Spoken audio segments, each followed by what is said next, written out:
రవీంద్ర భారతిలో వెనుకబడిన తరగతుల సంక్షేమ శాఖ తెలంగాణ ప్రభుత్వం ఆధ్వర్యంలో ఎమ్మెల్యే వీర్లపల్ల శంకర్ అధ్యక్షతన వీరనారి చాకలి ఐలమ్మ 129వ జయంతి వేడుకలు ముఖ్య అతిథిగా హాజరయ్యారు.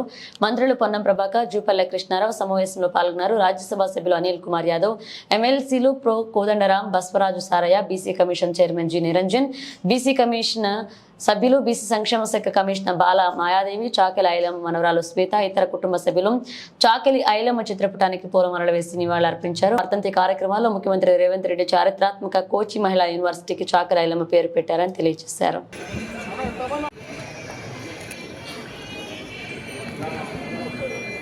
వెనుకబడిన తరగతుల సంక్షేమ శాఖ తెలంగాణ ప్రభుత్వం ముఖ్యమంత్రి గౌరవనీయ రేవంత్ రెడ్డి గారు మన ఐలమ్మ, మన అందరి అమ్మ ఐలమ్మ జయంతిని ప్రభుత్వ పరంగా నిర్వహించారు. పిలువని 2 సంఘాలను ఇచ్చిన ఆర్టీఓ జాయింట్ కలెక్టర్ని ఆదేశించిన 2 సంఘాలు ఇంకే వినే లేకపోతే పక్కన పెట్టి ప్రభుత్వం తరఫున నడిపిస్తా ఉంటే 2 సంఘాలు లైన్ మీదకి వచ్చిన 2 విషయాల నడుపుకుంటామని మేమందరం ప్రారంభించినాం. సమస్యకు ఒక పట్టుదలగా గట్టిగా తెగింపు లేకపోతే పరిష్కారం కాదు. ఇవాళ నాకు ఇప్పుడే రాంజోలు చెప్తా ఉన్నారు మా పిఆర్ఓ నాగరాజు గారు, చెన్నైకి ఏంటంటే టీఆర్ఎస్ నాయకులు బలహీన వర్గాలకు సంబంధించినటువంటి దాని మీద స్టడీ చేయడానికి అక్కడ దావత్ పేరులో పెళ్లి పేరు దాని పేరు పెట్టుకున్నారో నాకు తెలియదు. కానీ నేను అడుగుతున్న 10 సంవత్సరాలప్పుడు మరలా పనులు నిందా గట్టిగా ఎందుకోలే 10 సంవత్సరాల నుంచి 10 సంవత్సరాల నుంచి ఎందుకు బీసీకి సంబంధించి మీరు జరిపినటువంటి సకాయ జిల్లా సర్వే ఎందుకు బయటికి వచ్చి బలహీన వర్గాలకు ఇంతమందినారని చెప్పలేదో జవాబు ఇవ్వమని అడుగుతున్నారు కదా. నేను బలహీన వర్గాల శాఖ మంత్రిగా మా కేబినెట్ రేవంత్ రెడ్డి గారి నాయకత్వంలో ఉన్న ప్రభుత్వం నాయకుడు రాహుల్ గాంధీ గారి దేశంలో పార్లమెంటు సాక్షిగా ఆయన జాతి గురించి బీజేపీ అడుగుతుంటే కూడా ఇదే పార్లమెంటులో తప్పకుండా ఒక రోజు కులగణన జరిపే తీర్మానం పెడతామని ధైర్యం ఉన్నటువంటి విధంగా చెప్తుంటే తెలంగాణ రాష్ట్రంలో బలహీన వర్గాల శాఖ మంత్రిగా ఉద్యమాల నుంచి వచ్చిన బిడ్డగా బలహీన వర్గాల బిడ్డగా తప్పకుండా కులగణన చేయాలని మా కేబినెట్ మా ముఖ్యమంత్రి రేవంత్ రెడ్డి గారు నిర్ణయం చేసి కార్యాచరణ తీసుకొని పోతూ కమిషన్ సమయం అయిపోయిన 7 రోజుల్లోనే నూతన కమిషన్ నియమించి దిశ దశ నిర్దేశించి కార్యక్రమం తీసుకోవాలంటే ఎట్లా కూడా పని అవుతుంది కదా, నేను అడిగితేనే పని అయింది అన్నట్టుగా చూపెట్టడానికి కొన్ని రాజకీయ పార్టీలు ఇలా మాట్లాడుతూ ఉన్నాయి, విమర్శిస్తా ఉన్నాయి, ర్యాలీలు ఇస్తా ఉన్నాయి, లేకపోతే చెన్నైకి పోతా ఉన్నారు. అడుగుతారా ప్రజలు ఏం చేసిందని. మా బాధ్యత ఎక్కడికైనా దయచేసి పల్లగుద్ది చెప్పండి, కాంగ్రెస్ పార్టీ తప్ప ఈ స్వాతంత్రం వచ్చిన నుంచి ఏదైనా బలహీన వర్గాలకు సంబంధించి సంక్షేమానికి సంబంధించి తీసుకున్న నిర్ణయం వేరే ఎవరైనా తీసుకున్నారా అని వేదిక ద్వారా ప్రశ్నిస్తా ఉన్నాం. తప్పకుండా దేశంలో కావచ్చు, రాష్ట్రంలో కావచ్చు, ఎక్కడైనా బలహీన వర్గాలకు సంబంధించి అన్ని రకాల అవకాశాలు ఇచ్చే ప్రయత్నం చేస్తూ ఉంది.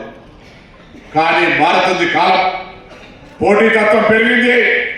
నేను ఇక్కడ ఈ వేదిక మీద ఉన్నటువంటి పెద్దలను కానీ ఇక్కడికి వచ్చినటువంటి రజక కుల సంఘాలను కానీ ఈ సమావేశం గురించి విన్నా, చూసినా, తెలిసినా అందరూ దయచేసి ఒక మాట మాత్రం ఇలా ప్రతిజ్ఞ చేయండి. అలా మనకు తెలిసినా లేదా మన పిల్లల్ని కానీ మన పక్కన ఉన్నటువంటి మన వర్గాలకు సంబంధించిన మన రజకులే కాదు బలహీన వర్గాలకు సంబంధించిన పిల్లలందరినీ గట్టిగా మరొక పూట తిన్నా తినకపోయినా చదివిపించే కార్యక్రమంలో చదువు అనే విషయాన్ని నిర్లక్ష్యం చేయడానికి కోరుతున్నాను. కులవృత్తులు చేయొద్దని చెప్ప కులవృత్తులు మాడిఫై అయ్యేలా మోడరేషన్ అయింది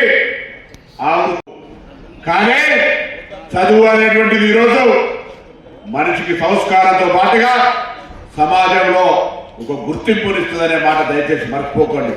ఎంత డబ్బున్నా చదువుకు సంబంధించిన విషయం లోపల ఇంకా కొద్దిగా నిర్లక్ష్యానికి గురి చేస్తా ఉన్నారు మన ప్రజలు, మన వర్గానికి సంబంధించిన వాళ్ళు.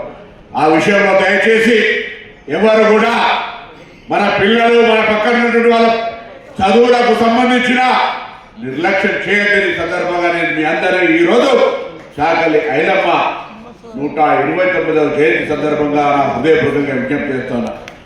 పోరాటానికి సంబంధించి పోరాటం ఎవరి సొత్తు కాదు, పూర్తి ఎవరి సొత్తు కాదు, ధైర్యం ఎవరి ఆస్తి కాదు. ఆనాడు ముక్తి కోసం, విముక్తి కోసం, భుక్తి కోసం పోరాటం జరిగితే ఆనాటి పోరాటంలో తెలంగాణ యోధులు అనేక మంది బడుగు బలహీన వర్గాల బిడ్డలు చరిత్ర బయటికి రాకుండా అణిచివేయబడ్డది. మొన్నటి చరిత్రలో కూడా నీళ్లు నిధులు నియామకాల పేరు మీద ఉద్యమంలో అనేక బడుగు బలహీన వర్గాల బిడ్డల పోరాటము త్యాగం ఉంది. దయచేసి మనం మన వర్గాల చరిత్రను మరుగున పడకుండా చూసుకోవాల్సిన బాధ్యత కూడా మన వర్గాల మీద ఉందనే మాట మనం చేస్తున్నాం. ఆనాడు నిజాం రజాకారుల లోపల ఉన్నటువంటి నిరంకుశత్వ జాగీర్దారులకు, జమీందారులకు వ్యతిరేకంగా పోరాటం జరిగినటువంటి చాకలి వీరమ్మ ఐలమ్మ ఒక స్ఫూర్తిదాయకమైతే ఆనాడు నుంచి ఈనాడు దాకా అనేక మంది బడుగు బలైన వర్గాలన్నాయి.